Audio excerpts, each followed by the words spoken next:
السلام عليكم ورحمة الله وبركاته. الحمد لله رب العالمين والعاقبة للمتقين والهادي إلى صراط مستقيم. أشهد أن لا إله إلا الله وحده لا شريك له وأشهد أن محمدا عبده ورسوله. اللهم صل على سيدنا محمد وعلى آله وصحبه وسلم.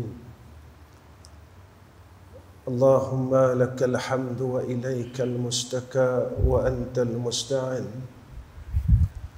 ولا حول ولا قوة إلا بالله العلي العظيم. أما بعد. Pertama sekali kita panjatkan puji dan syukur kepada Allah Subhanahu wa taala di atas kurniaan rahmat dan kebaikan ini. Hari ini dan saat ini Allah memberikan kita satu peluang untuk hidup di dalam dunia ini, bukan disebabkan kita mahu hidup, tetapi Allah mahukan kita hidup. Dan kena beringat, jika Allah mahukan kita mati dan kita akan menerima takdir kematian itu. Sebab itu mulianya seseorang itu bukan disebab pangkatnya. Mulianya seseorang itu bukan disebabkan dia dikenali ramai. Mulianya seseorang itu bukan disebab kaya dan banyak hartanya, tetapi kemuliaan itu seperti mana yang Allah nyatakan di dalam Al-Quran. Inna akramakum indallahi asqakum. Mulianya seseorang itu jika mana dirinya bertakwa kepada Allah Subhanahu wa taala. Maka ulama menyatakan antara orang yang beroleh kemuliaan adalah orang yang beroleh hidayah daripada Allah Subhanahu wa taala.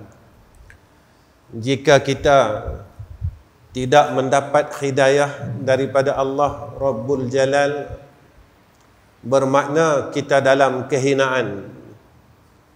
Jika kita tidak mendapat hidayah dan taufik daripada Allah, bermakna Allah telah hinakan kita.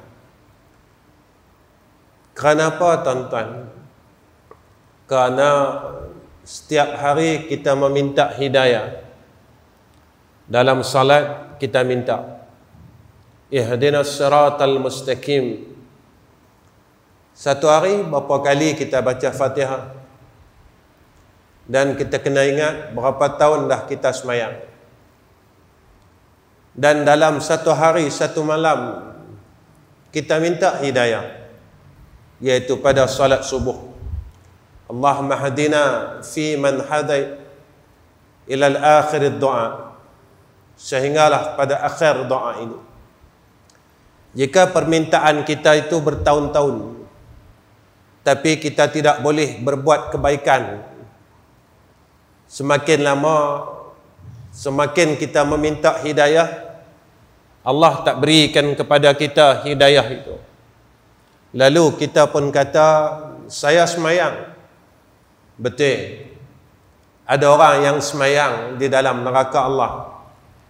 Saya puasa Isnin Khamis. Ada orang yang puasa masih dalam neraka Allah. Saya keluarkan zakat. Ada orang yang bersedekah tetapi masih dalam neraka Allah. Sebab itu tuan-tuan, kita kena ingat, ilmu ini tidak boleh menjamin kita untuk kita masuk syurga. Kerana ada ahlul ilmi yang dicampakkan oleh Allah ke dalam neraka. Amalan kita belum memastikan kita masuk ke dalam syurga. Kerana ada ahlul abid yang masuk ke dalam neraka, dicampakkan oleh Allah ke dalam neraka Jahannam. Sebab itu, kalau kita tidak dikurniakan hidayah oleh Allah, taufik oleh Allah, kita tidak akan mampu berubah menjadi insan yang lebih baik daripada awalnya sehinggalah akhir kematian kita. Kita takkan mampu jadi baik. Tuan-tuan, tuntutan perintah daripada Allah bukan hanya semayang, puasa, zakat, haji sahaja. Perintah ini berkisar kepada dua bahagian, iaitu hablum minallah dan hablum minan nas. Saya selalu katakan di dalam kuliah saya, kita semayang tapi mulut kita masih cerca orang lain. Kita semayang dan kita puasa, kita pergi umrah setiap tahun, kita pergi umrah pada saat-saat yang paling besar kelebihannya, iaitu pada bulan Ramadan, sehingga kita buang puluhan ribu dan belasan ribu. Tapi kita masih tidak boleh berhenti untuk membuka aib orang lain. Tak berhenti lagi untuk kata dekat orang. Tak berhenti lagi duk hasad dan dengki dengan orang lain. Walhal Nabi menyatakan kepada kita perkara-perkara yang kita buat itu akan menghapuskan seluruh amal saleh kita. Semayang kita habis, zakat kita habis, umrah kita habis, semua amal saleh kita habis. Berulang alik kita ke masjid menjadi sia-sia. Kerana apa tuan-tuan? Kerana masjid ini disebutkan kepada kita ada dua keadaan. Satu dinamakan masjid dirar, yang keduanya dinamakan masjid yang ussisa ala taqwa, masjid yang didirikan atas dasar ketakwaan kepada Allah Subhanahu wa taala. Maka macam mana untuk kita mengenalnya? Apa yang telah terjadi pada zaman Sayyidina Rasulina Muhammad sallallahu alaihi wasallam, Masjidun Nabina Muhammadin sallallahu alaihi wasallam, yang sampai hari ini semua orang pergi Masjid Nabi, orang ziarah Nabi. Maka masjid yang didirikan atas dasar ketakwaan inilah fungsinya, dia menyatukan seluruh umat Islam yang berada di kawasan tersebut dan di negeri tersebut. Tetapi apabila orang munafik dan orang Yahudi ini, orang munafik yang menentang Rasulullah sallallahu alaihi wasallam, dia melihat penyatuan ummah. Tatkala itu mereka juga membina masjid, tetapi tujuan mereka untuk memecah belahkan umat Islam. Tuan-tuan, saya bertanya dengan diri saya dan tuan-tuan tanyalah diri tuan-tuan. Sepanjang kita berulang alik ke masjid, apakah kita disatukan hati oleh Allah, ataupun hati kita berpecah dan semakin berpecah? Hati kita penuh dengan buruk sangka, hati kita penuh dengan mazmumah dan zulmat, kegelapan, sehingga berlakunya perkara-perkara yang menghilangkan seluruh amal ibadat kita. Sehari semalam kita berulang ke masjid, dan dalam pada itu kita juga tidak boleh meninggalkan hasad, dengki, buruk sangka, berkata akan keburukan orang lain di belakang kita. Maka perkara-perkara ini yang akan menghapuskan seluruh amal saleh kita yang kita tidak sedar. Besok kita balik tuan-tuan, kita menghadap hadrah Allah. Tatkala itu kita terkejut. Kita terkejut kerana apa? Setiap amalan yang kita buat rupanya dah hilang. Kita tanya dengan Allah, ya Allah, mana semayang aku, puasa aku, sedekah aku, tadarus aku tiap-tiap tahun bulan Ramadan, mana dia ya Allah? Allah kata kat kita, mana ada lagi? Daripada akhir balik sampai umur 70 tahun, hang tak berhenti kata orang. Dalam semua hidup bukan seorang, ribuan orang yang kita kata. Tuan-tuan, orang yang kita kata ini kita tak pernah pun minta maaf dengan dia. Antara dosa yang tertangguh adalah dosa yang berkait dan bersangkut dengan manusia. Dosa ni Allah tak ampunkan kita. Dosa ni Allah tak ampunkan. Dosa kita buka aurat, kita minta ampun, Allah ampun. Dosa kita tinggal semayang, kita qada semayang kita, lalu kita minta ampun dengan Allah, Allah ampunkan. Dosa minum arak, dosa berzina, kita minta ampun dengan Allah, lalu Allah ampunkan. Tetapi dosa kita dengan makhluk, Allah tak ampunkan. Selagi orang yang kita zalim ini mereka mengampunkan kesalahan kita. Tuan-tuan, saya pun bukan muda lagi, dan tuan-tuan pun bukan muda lagi. Kalau sampailah kita masih tak berubah, kita rugi, tuan-tuan. Kalau sampailah kita tak mau berubah dan kita degil dengan pendirian kita, maka kita termasuk golongan orang yang dirugikan oleh Allah Subhanahu wa ta'ala. Tuan-tuan yang saya kasih sekalian, malam ini saya ingin berbincang dengan tuan-tuan satu perkara yang tuan-tuan tahu sebenarnya. Apa dia? Keikhlasan. Kalau kita benar-benar ikhlas dengan Allah, kita boleh jadi hamba Allah yang baik. Tetapi kalau kita tidak ikhlas dengan Allah, maka kita tidak boleh mengikut seluruh perintah Allah. Tuan-tuan, kita tak gagal dengan semayang, kita tak gagal dengan puasa Ramadan, kita tak gagal dengan bayar zakat fitrah, kita tak gagal menunaikan haji. Tetapi kita gagal dalam masalah hablum minan nas. Saya selalu katakan pada setiap kuliah saya, kita gagal dengan mak ayah kita, kita gagal dengan adik-beradik kita, kita sanggup berkelahi dengan adik-beradik kita disebabkan reta yang kita nak tinggalkan, tuan-tuan. Kita balik dan kita mati apabila tubuh kita orang hantar dan orang letakkan di liang lahat. Reta yang kita bergaduh ni kita tak bawa balik pun ke liang lahat sama-sama dengan kita. Reta tu kita akan tinggal.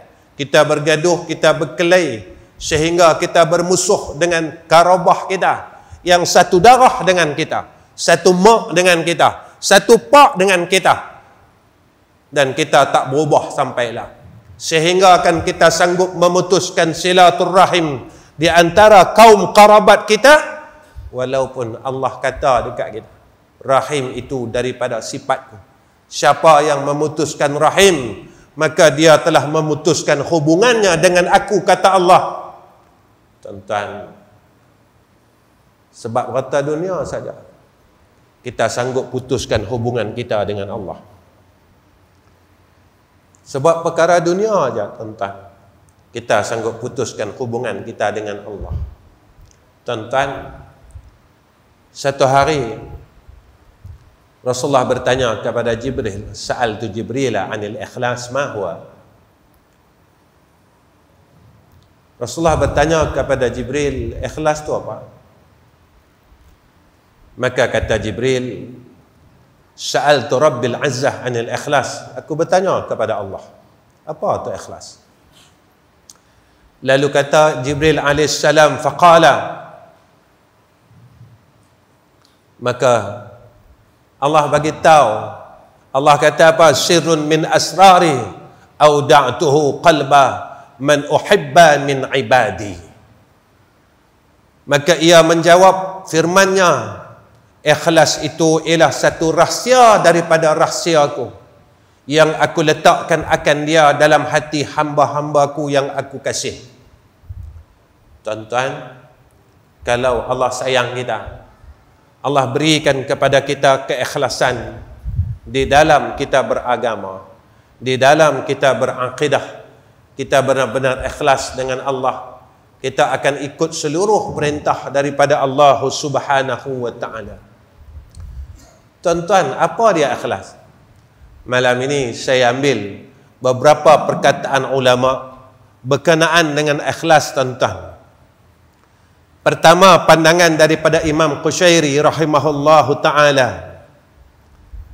Imam Qushairi kata, ikhlas ini dia berjaga-jaga daripada mengambil kira dengan sebarang pandangan daripada makhluk. Orang ikhlas ni dia tak pandang dah makhluk di sekeliling dia. Yang dia pandang hanya Allah Subhanahu wa ta'ala. Kalau kita ikhlas dalam beragama, kita tidak akan memandang makhluk di sekeliling kita.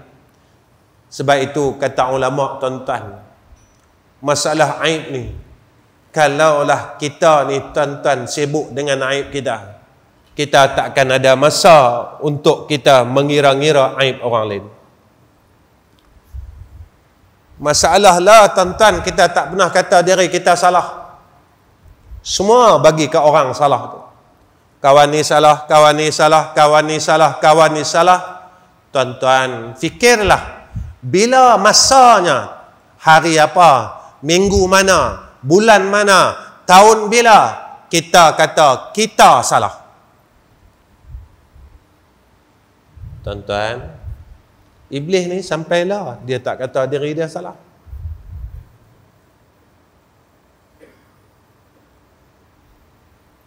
Allah tunjuk kat kita peristiwa ni supaya kita ikut, tuan-tuan.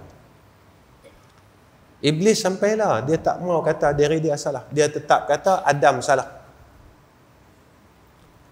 Dia sanggup masuk neraka, tuan-tuan, sebab kesombongan dia. Tuan-tuan, kita nak masuk liang lah. Kita nak sombong apa dengan Allah? Kita nak masuk liang lah.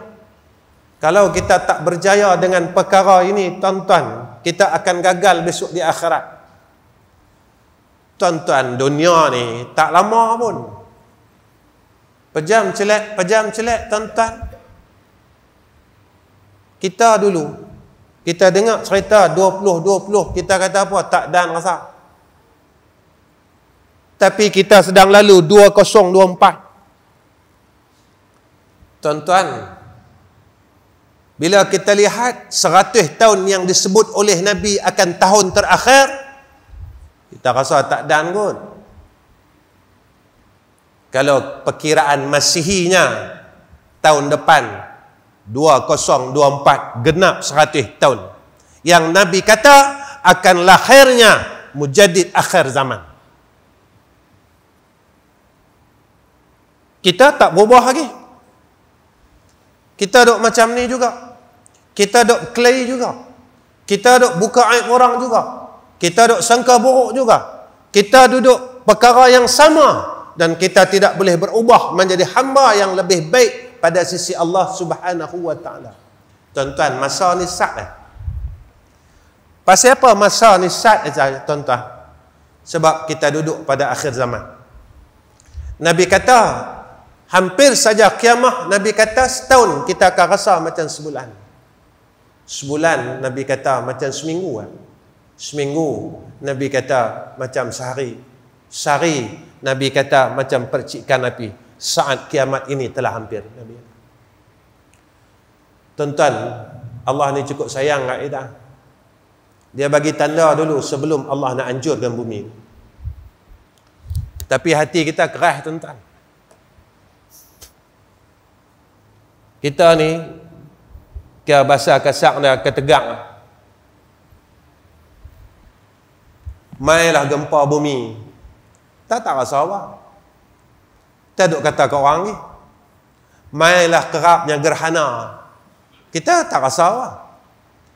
Nabi kata bila kerapnya berlaku gerhana itu tanda kiamat. Apabila berlakunya gempa bumi yang tu tanda nak kiamat. Tanda akhir zaman. Dan kita tak buat apa-apa. Kita tak mau berubah lebih baik daripada yang dulu. Kita tak mau jadi insan yang lebih baik. Kita tak mau tinggalkan kejahatan demi kejahatan yang pernah kita buat yang dulunya. Macam tu lah. Seolah-olah kita tak kata, tapi seolah-olah nak berlaku apa pun dan tak pi. Janji aku ada duit, janji aku ada rumah, janji aku ada nama, janji aku ada pangkat. Tuan-tuan, semua yang kita ada, kita tak buat balik pun. Semua yang kita ada, tak guna pun.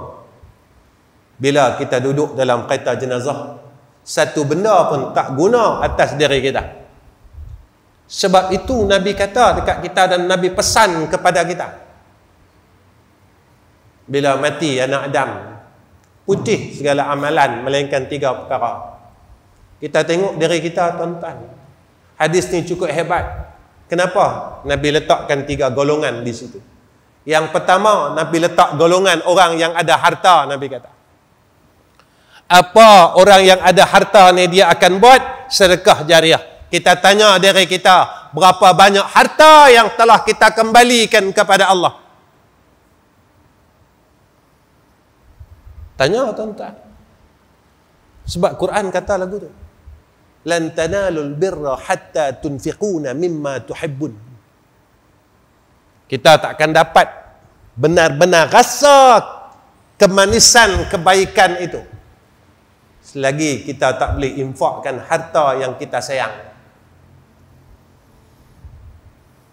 Lalu kita tanya diri kita, Ustaz cakap pasal infak ni sebab Ustaz nak buat kutipan ke? Bukan itu tujuan saya, tuan-tuan.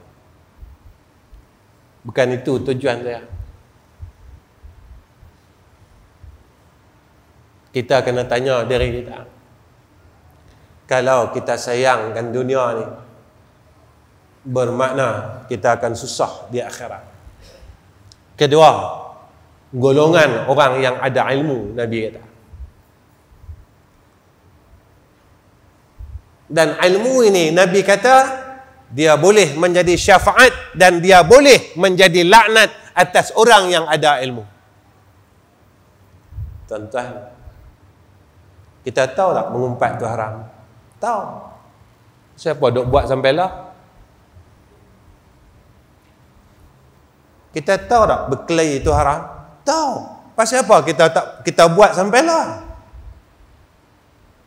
Kita tahu tak hasad dengki itu haram?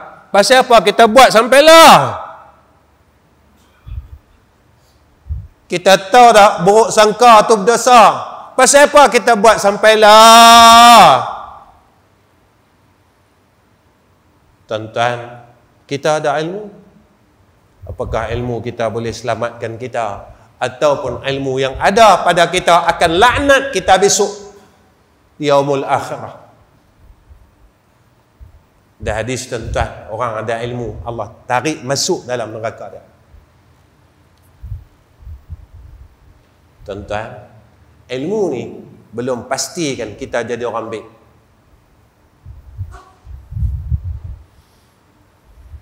Jika tidak ada hidayah daripada Allah, jika tidak ada taufik daripada Allah, maknanya ilmu yang ada pada kita, maka kata ulama, ilmu ni jadi sia-sia.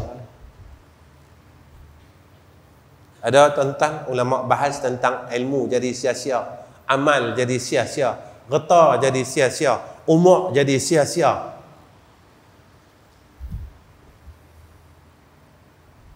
Betul ke orang tahu dia boleh buat baik? Tuan-tuan, sampailah kita tahu semayang malam tu bagi. Pasal apa kita tak boleh bangun malam sampailah?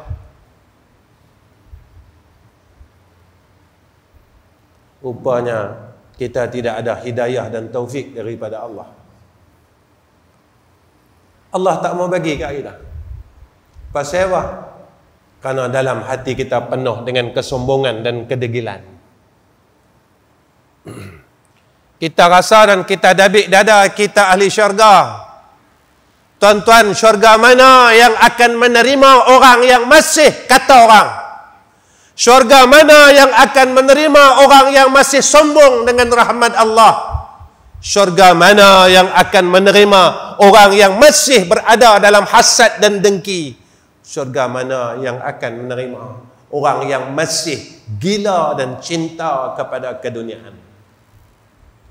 Syurga mana yang akan terima orang yang derhaka dengan mak dan ayahnya, syurga mana yang akan terima orang yang memutuskan silaturahim dengan kakak, abang dan adik-beradik.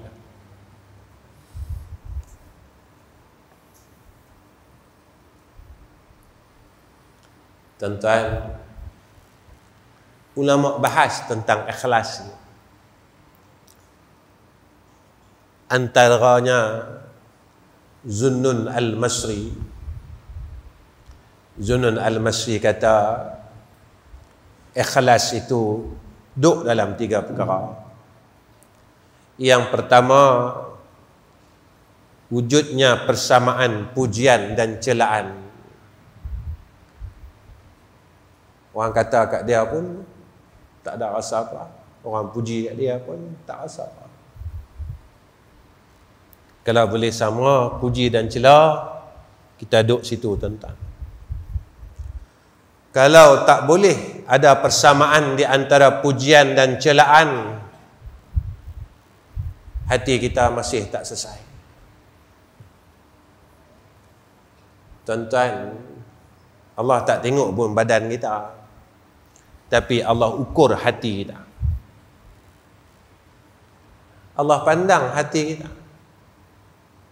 Ni ada hadis tuan-tuan, innallaha la yanzuru ila suwarikum wala amwalukum walakinnallaha yanzuru ila qulubikum wa niyyatikum. Allah tak tengok rupa kamu, tak tengok reta kamu, tapi yang Allah tengok hati dan niat kamu. Kalau kita tidak boleh menyelesaikan masalah mazmumah yang ada dalam hati kita, bermakna kita masih tidak berjaya untuk keluar daripada neraka Allah. Orang tanya, mazmumah ni wajib ke Ustaz buang? Wajib. Sombong ni mazmumah tuan-tuan, riak ni mazmumah tuan-tuan, ujub ni mazmumah tuan-tuan yang wajib kita buang. Pada hadis yang sahih, Nabi kata tidak akan diterima sekali-kali masuk syurga orang yang ada dalam hatinya sombong dan riak. Nabi kata,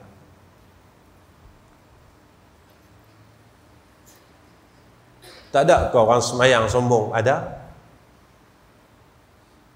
Tak ada ke orang alim sombong? Ada. Tak ada ke orang yang banyak amalan dia sombong? Ada. Tuan-tuan, masa kita miskin dulu, kita tak pernah miskin orang. Tapi bila kita ada duit sikit, kita mula miskin dengan orang. Masa kita bodoh dulu, kita tak pernah bodohkan orang.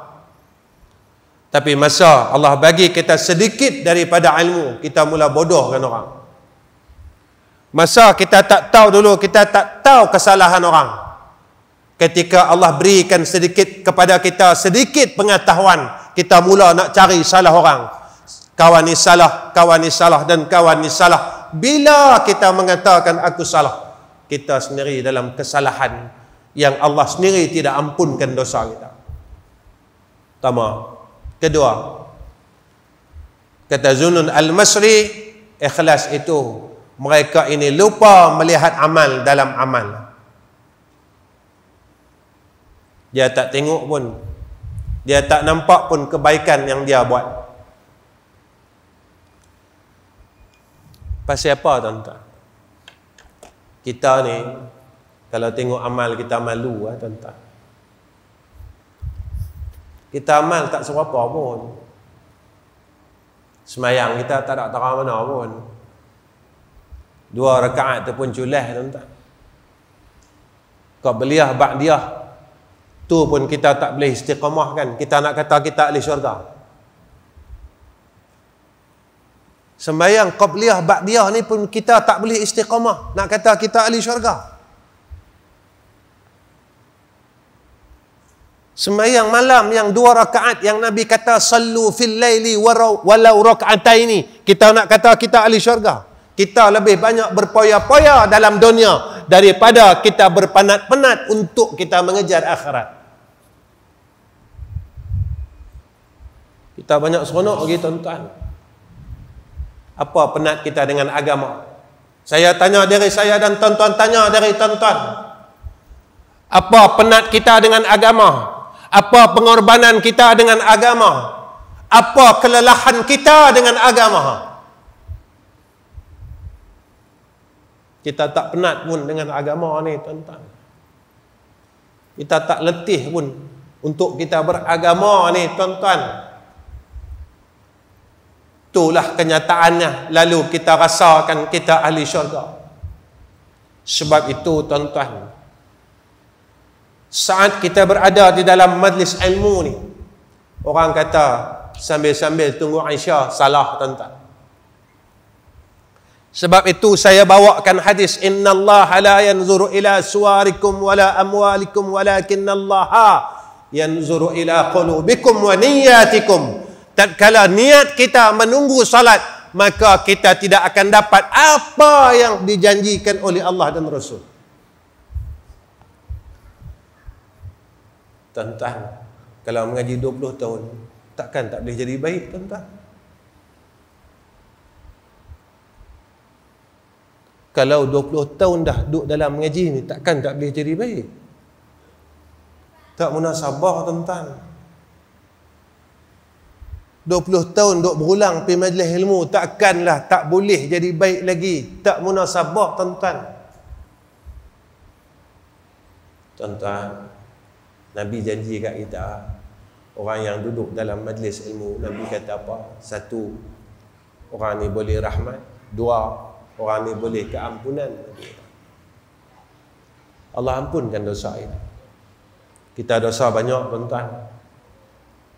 Dosa kita banyak. Lepas itu Nabi kata, kalau kita nak tahu yang kita ni orang baik, Nabi kata, tanya 3 golongan. Yang pertama anak, yang kedua isteri, yang ketiga jiran. Kalau anak kita kata kita ni ayah yang baik, bermakna peluang kita masuk syurga cerah. Kedua, isteri kita. Ketiga, jiran di sekeliling kita. Dan orang yang pernah kita kenal. Sebab Nabi kata dekat kita, antara orang yang mati dalam keadaan husnul khatimah, selepas kematiannya, keburukannya tidak diceritakan oleh orang lain, tetapi kebaikannya disebut-sebut oleh orang lain, kata Nabi. Macam mana orang nak sebut baik kita kalau kita tak ada baik? Macam mana orang nak ingat kebaikan kita kalau hidup kita penuh dengan kejahatan? Maka masa yang Allah bagi dah ni, gunalah modal itu untuk buat baik. Masa yang Allah bagi pada kita ni, gunakanlah untuk kita berbuat kebaikan. Yang ketiga, maka kata Zunun Al-Masri, orang yang ikhlas itu, yaitu mereka yang menuntut akan pahala amal di akhirat. Mereka ni cuma maukan habuan di akhirat. Kita buat ni, kita mau, kita senang di akhirat, tuan-tuan. Tak lama dah. Saya pun tak lama mati ya, tuan-tuan. Tuan-tuan perasan tak? Korea kita pun dan Korea lain sama. Ramai yang mati bawah umur 60 tahun lah.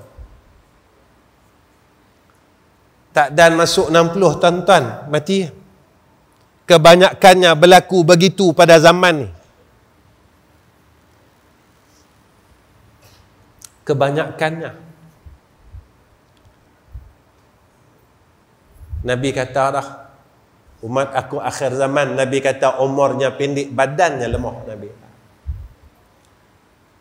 umur kita pendek, tuan-tuan, badan kita lemah. Lemah, Nabi kata, lemah di dalam melakukan ketaatan dan kebaikan.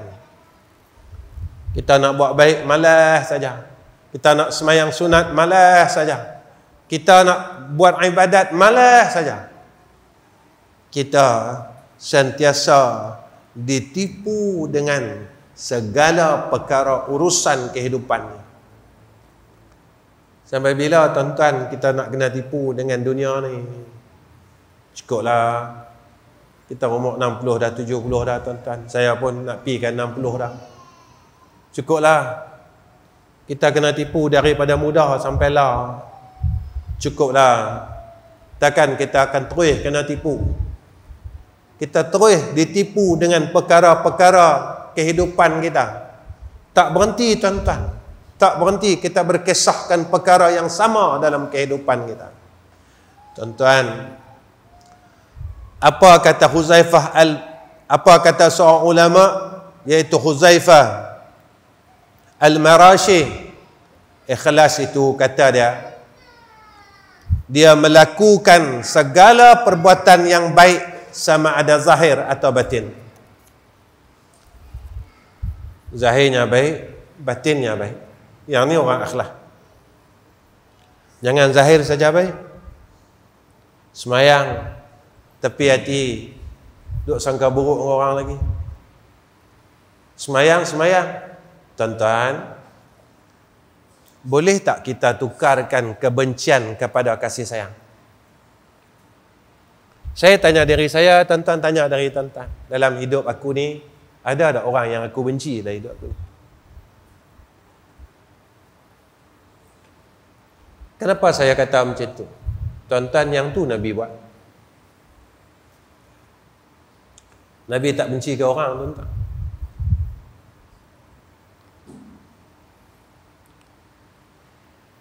Orang yang buat zalim dengan Nabi pun Nabi tak benci, tuan-tuan. Baca sejarah Futuhul Makkiyah. Pembukaan kota Mekah dengan kemaafan. Tuan-tuan, tengok dalam Al-Quran. Di antara sifat ahli syurga dan tanda orang yang bertakwa, kata Allah, mereka yang memaafkan akan seluruh kesalahan manusia yang telah melakukan kezaliman atasnya. Boleh tak tuan-tuan kita maafkan semua salah orang? Ustaz, tak boleh Ustaz. Kalau tak boleh, Allah kata ahli syurga itu mereka memaafkan kesalahan orang lain. Kalau kita mau masuk syurga, maafkan kesalahan orang. Kenapa Ustaz minta kami macam tu? Tuan-tuan, dalam hidup kita bukan saja orang buat salah dengan kita, tetapi kita juga pernah buat salah dengan orang. Kenapa kita perlu memaafkan kesalahan orang lain? Saat kita mula belajar untuk memaafkan orang lain, mudah-mudahan orang yang pernah kita buat salah dulu, mereka juga membuat perkara yang sama. Mereka memaafkan seluruh kesalahan kita. Sebab orang yang kita buat salah dulu kita tak jumpa lah, tuan-tuan. Orang yang pernah kita buat silap dulu kita tak jumpa lah. Orang yang pernah kita buat naya dulu kita tak jumpa, tuan-tuan. Dengan kita memaafkan kesalahan orang lain, mudah-mudahan orang lain juga memaafkan kesalahan kita. Tuan-tuan yang dirahmati oleh Allah Subhanahu wa taala,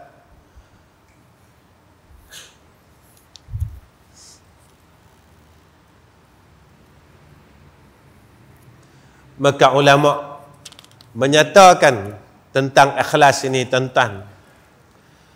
Antaranya yang disebutkan kepada kita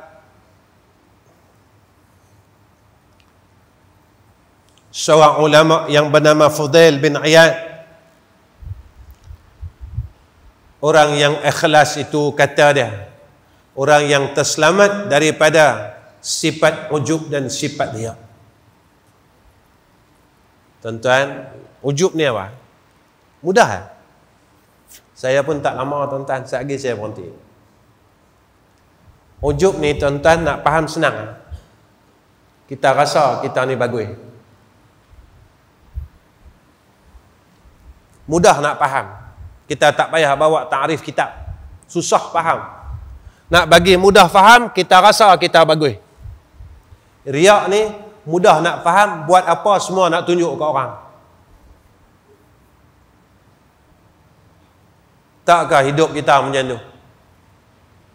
Pergi masjid tunjuk ke orang, pergi mengaji tunjuk ke orang. Tawaf di Baitillahil Haram tunjuk ke orang. Ziarah makam Nabi tunjuk ke orang. Tuan-tuan buat apa ni? Tunjuk ke orang kita boleh apa? Pi masjid tunjuk ke orang kita dapat apa? Pi mengaji tunjuk ke orang kita dapat apa? Pi umrah tunjuk dengan orang kita dapat apa? Dan kita tak mau berubah pun. Dan Nabi kata amalan orang yang riak ini ditolak oleh Allah 100%. Tu yang kita buat. Sedekah pergi rumah anak yatim tunjuk ke orang. Nabi kata kalau bagi tangan kanan, tangan kiri tak tahu. Tapi kita kena tipu tuan-tuan dengan telefon ni. Sepatutnya telefon yang ada kepada kita boleh menjadi asbab kita masuk syurga. Ada telefon tiap-tiap hari tanya khabar mak dan ayah kita supaya kita tak jadi anak yang derhaka. Tapi ada telefon sebulan sekali, seminggu sekali nak tanya mak kita, nak tanya pak kita pun kita tak mampu. Semua benda baik, amal ibadat kita tunjuk dekat orang. Sampai bila tuan-tuan kita nak berubah ni? Tuan-tuan yang cakap benda ni Nabi Muhammad, bukan saya. Saya tak ada apa-apa. Saya orang bodoh tuan-tuan. Dari mula saya mengajak di Masjid Semilang ni, saya buka kitab hikam. Saya bukan orang pandai. Saya bukan orang alim tuan-tuan.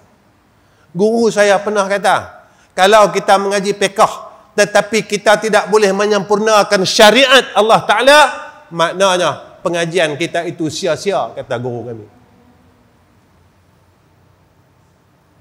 Kita mengaji semayang, tapi kita tak mampu nak semayang.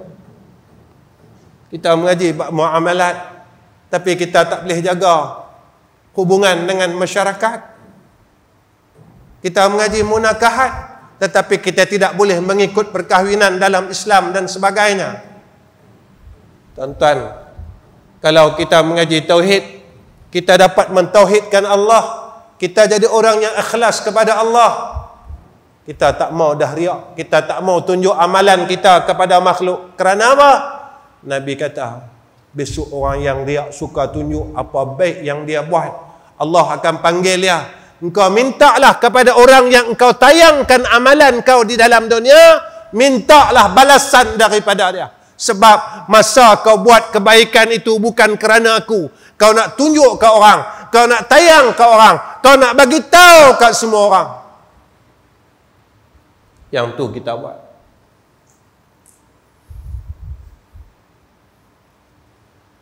Yang tu kita buat. Yang tu yang kita buat dari dulu sampailah. Kedua, kita masih rasa kita baik lagi tuan-tuan. Tuan-tuan, iblis ni Allah halau dia daripada syurga sebab dia rasa dia baik. Satu je perkataan dia, aku lebih baik daripada Adam.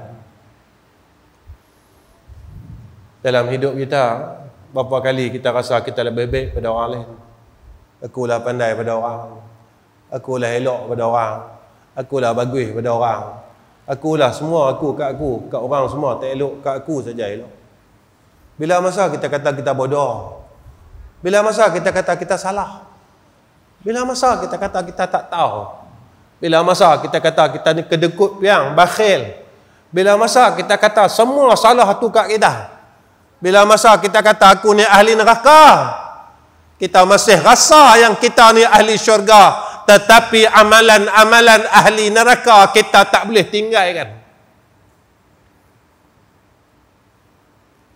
Kita rasa kita ahli syurga, tapi amalan ahli neraka kita tak boleh tinggal, tuan-tuan.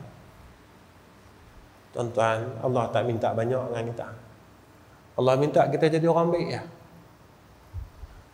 Allah minta kita jadi orang baik ya. Allah tak minta banyak pun dengan kita. Dia tak minta banyak tuan-tuan. Dengan kita ni tak minta banyak. Aku mau jadi orang baik ya. Tuan-tuan, susah ke jadi orang baik?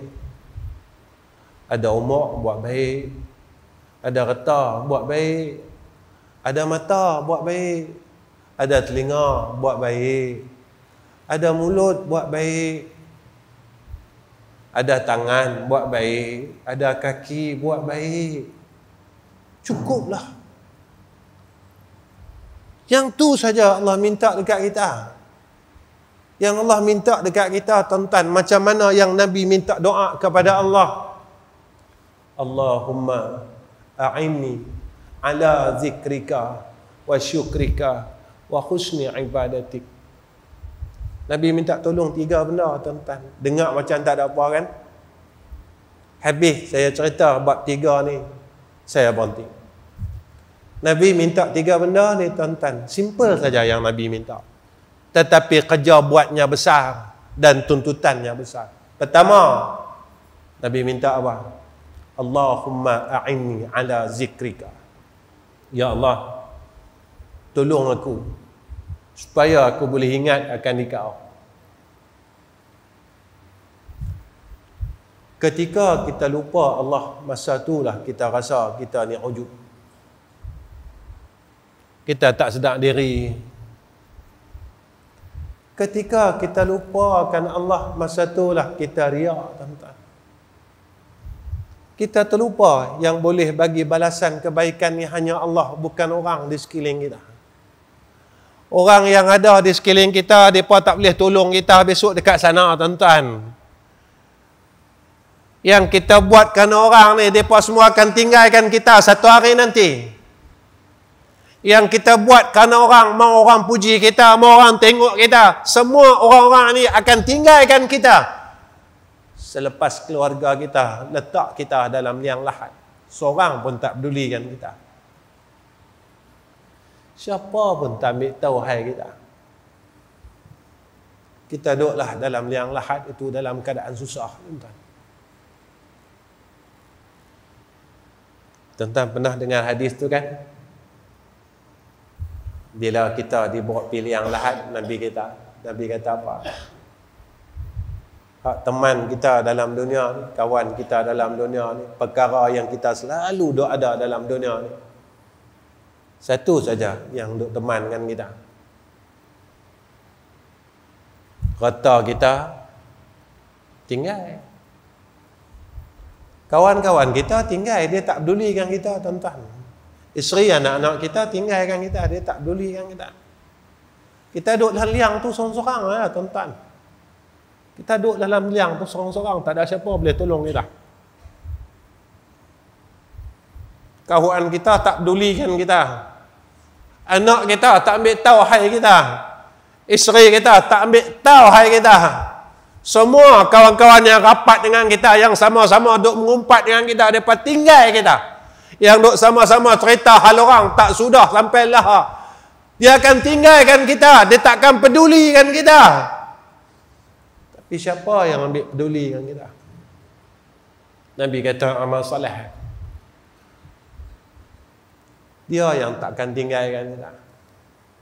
Tapi sayangnya, masa kita hidup ni kita tinggalkan dia. Masa kita hidup ni kita tak mau buat amal soleh. Semayang sunat tak mau. Lepas semayang isyak, kita pakat-pakat nak cabut balik derah. Tuan-tuan, lepas semayang isyak, tak bolehkah kita semayang sunat isyak? Yang bagi kita umur ni Allah, tuan-tuan. Bukan kita mau hidup. Allah maukan kita hidup. Apa salahnya kita berikan sedikit lagi masa untuk Allah Subhanahu wa ta'ala dengan kita sujud kepada Allah walaupun 2 rakaat? Apa salah dia, tuan-tuan? Kenapa kita perlu balik cepat? Kerana urusan keduniaan dan kehidupan kita yang tidak memberi faedah kepada akhirat. Kita derah balik, kita bukan apa, duk sembang lagi. Tuan-tuan, tak cemuih ke? Tak cemuih ke kita sembang daripada dulu sampailah? Tak bosan ke dengan kehidupan ini? Tak bosan ke, tuan-tuan? Tuan-tuan, malam ni saya seru semua yang hadir, tolonglah bagi sedikit masa lagi untuk Allah yang terlalu baik dengan kita. tolonglah berikan ruang untuk Allah sedikit saja lagi untuk kita sembahyang sunat ba'diyah isyak. Kerana Allah ini terlalu baik dengan kita. Berjuta-juta permintaan kita kepada Allah, Allah kabulkan. Masa kita sakit, kita minta sihat dan Allah berikan kesihatan. Masa kita kelaparan, kita minta dengan Allah supaya kita ini diberikan makanan, Allah kurniakan kepada kita kekenyangan. Masa kita tak ada duit, kita minta dengan Allah, Allah beri kita kemudahan harta. Tapi kita tetap buat benda sama. Tolonglah, saya seru diri saya dan saudara se-Islam saya pada malam ini. Tolonglah berikan sedikit masa lagi lepas kita semayang fardu isyak, kita bagilah masa selama 5 minit lagi untuk Allah. Mudah-mudahan jika inilah salat kita yang terakhir, maka kita akhirkan kehidupan kita dengan kebaikan. Tuan-tuan yang saya kasih sekalian, sebab itulah ikhlas ini kata ulama perkara yang paling mahal di dalam dunia ini. Perkara yang paling mahal dan perkara yang paling besar adalah keikhlasan. Dan keikhlasan ini adalah tuan-tuan perkara yang akan ditanya pada akhirnya setelah ditanya berkenaan hablum minan nas. Amalan kita ni tuan-tuan Allah akan terima setelah selesai hablum minan nas. Tapi kalau masih tidak selesai hablum minan nas, maka amalan kita akan ditolak oleh Allah Subhanahu wa taala. Yang terakhirnya baru ditanya tentang ikhlas atau tidak ikhlas kita. Saya ajak diri saya untuk sama-sama kita berubah untuk jadi yang lebih baik. Masa kita tak lama tuan-tuan. Dunia ini berada di akhir zaman. Tuan-tuan dengar cerita akhir zaman. Dan saya juga dengar cerita akhir zaman. Tetapi tuan-tuan, apa yang berlaku dengan diri kita? Kalaulah cerita akhir zaman ini tidak boleh meleburkan keangkuhan dalam hati kita, betapa kerasnya hati kita. Jika ayat Allah dan peringatan daripada Allah tidak boleh melembutkan hati kita, betapa kerasnya hati kita, betapa sombongnya kita, dan berapa dahsyatnya akan hati kita ini tuan-tuan, sehingga ayat Allah tidak boleh melembutkan akan jiwa-jiwa kita semua. Maka hari ini dan pada malam ini tuan-tuan, saya berharap kepada Allah Subhanahu wa taala, mudah-mudahan asbab pertemuan kita pada malam ini Allah kurniakan kelembutan pada hati kita, agar kita semakin tunduk kepada Allah Subhanahu wa taala dan menjadi insan yang lebih baik dan terus menjadi insan yang baik, sehingga kita akhirkan nafas kita dan umur kita sebagai orang yang saleh pada sisi Allah Subhanahu wa taala. Tuan-tuan yang saya kasih sekalian, saya rasa cukup setakat ini pertemuan saya dengan tuan-tuan. Saya minta maaf, saya minta ampun dengan seluruh jamaah Masjid Semilang ini. Sekiranya sepanjang saya mengajar daripada awal dulu sehingga hari ini saya ada membuat kesalahan dan kesilapan kepada seluruh jamaah di masjid ini, maka saya minta ampun dan minta maaf. Mudah-mudahan Allah mengampunkan dosa saya dan saya balik dalam keadaan saya diterima oleh Allah Subhanahu wa taala pada sisi Allah Subhanahu wa taala. Tuan-tuan yang saya kasih sekalian, pada akhirnya tuan-tuan tolong doakan saya dan juga keluarga saya agar kami boleh menjadi orang yang saleh dan baik pada sisi Allah Subhanahu wa taala. Yang terakhir, seperti mana yang disebut oleh Ustaz Anas, bahawa kami sekarang ini sedang membina masjid tuan-tuan di satu madrasah kami yang baru saya terima lebih kurang dalam setahun, wakaf daripada hamba Allah di Kuala Terengganu. Dan sekarang kami sedang membina masjid, dan masjid itu hampir siap, prosesnya hampir 90%, dan sekarang adalah proses yang terakhir, iaitu kami ingin menyiapkan lantai masjid tersebut dengan memasang tile. Kedua, iaitu kami ingin memasang shieling pada ruang salat dengan keluasan masjid itu 11,000 kaki persegi. Dan yang ketiganya, kami ingin menyiapkan pendawaian elektrik dan seluruh lampu-lampu yang ada. Dan mana kalau tuan-tuan ingin bersama-sama dengan kami, tuan-tuan pun tahu daripada dulu bagaimana saya menjalankan madrasah. Saya buat madrasah daripada tahun 1998, madrasah saya sendiri, sampai sekarang hampir 25 tahun tuan-tuan. Saya tak minta apa-apa bayaran pun daripada pelajar, makan, minum, apa pun. Sampailah tuan-tuan, sampailah. PKP dulu tuan-tuan, sekolah lain semua tutup, sekolah saya aja buka. Pelajar kami masih ada masa tu. Sekolah saja ya, sekolah saya yang tak tutup. Saya rasa dalam Malaysia saya seorang je kot yang tak tutup, yang masih ada pelajar masa PKP tu, setahun lebih. Alhamdulillah tuan-tuan, alhamdulillah, syukur dengan Allah. Sekolah yang saya teruskan daripada almarhum orang tua saya, iaitu Ustaz Ghazali bin Hasmullah, tahun ini dah 41 tahun dah. Itu yang kami buat. Kenapa saya buat macam tu? Sebab saya nak tolong orang. Kenapa saya nak tolong orang? Satu ya, saya nak masuk syurga. Yang tu ya, saya nak masuk syurga dengan jalan. Dan masjid yang kami buat di Kuala Terengganu itu tuan-tuan, manhas yang sama. Saya nak tolong orang.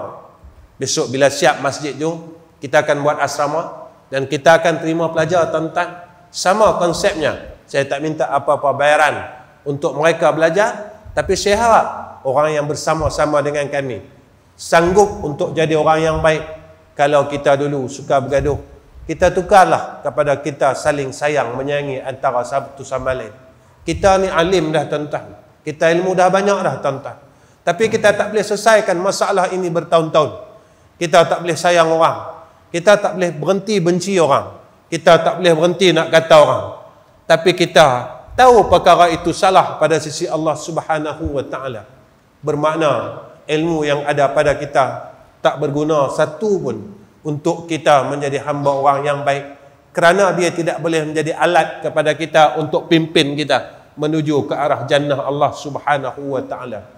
Jadi tuan-tuan, kalau tuan-tuan nak sama dengan kami, insya-Allah saya terlebih dahulu mengucapkan terima kasih kerana dana untuk tile itu lebih kurang dalam RM24,000 dan dana untuk pendawaian itu sejumlah RM25,000 dan dana untuk shilling sejumlah RM45,000, dan semuanya proses pembinaan itu daripada hasil sumbangan orang ramai. Dan mudah-mudahan apa yang kami hajatkan mudah-mudahan akan dikabulkan oleh Allah Subhanahu wa Ta'ala. Saya tidak berharap banyak daripada tuan-tuan, tetapi saya berharapkan doa demi doa daripada semua orang yang berada pada malam ini dan yang mendengar akan kuliah kita pada malam ini dapat mendoakan kami. Mudah-mudahan dengan doa itu menjadi syafaat atas kami semua dan beroleh rahmah daripada Allah Subhanahu wa Ta'ala. Wa akhirul kalam, assalamualaikum warahmatullahi wabarakatuh. Bismillahirrahmanirrahim. Alhamdulillahi rabbil alamin. Wassalatu wassalamu ala asyrafil anbiya wal mursalin wa ala alihi wa sahbihi ajma'in. Allahumma ya arhamar rahimin, kami mohon dan kami berharap, tolonglah pimpin hati kami, lisan kami dan seluruh amalan kami ke jalan-Mu yang lurus ya Allah. Ya Allah, jika kami jatuh di dalam kesesatan, maka tolonglah bimbing kami ya Zal Jalali wal Ikram. Ya Allah, kami mohon rahmah demi rahmah daripada Engkau ya Allah, keredaan demi keredaan daripada-Mu ya Zal Jalali wal Ikram. Dan tolong jadikan kami, isteri kami dan anak-anak kami daripada kalangan orang-orang yang saleh. Mudah-mudahan kami dapat mati dalam keadaan husnul khatimah. Wassallallahu ala sayyidina Muhammad wa ala alihi wa sahbihi wa baraka wa sallam. walhamdulillahi rabbil alamin.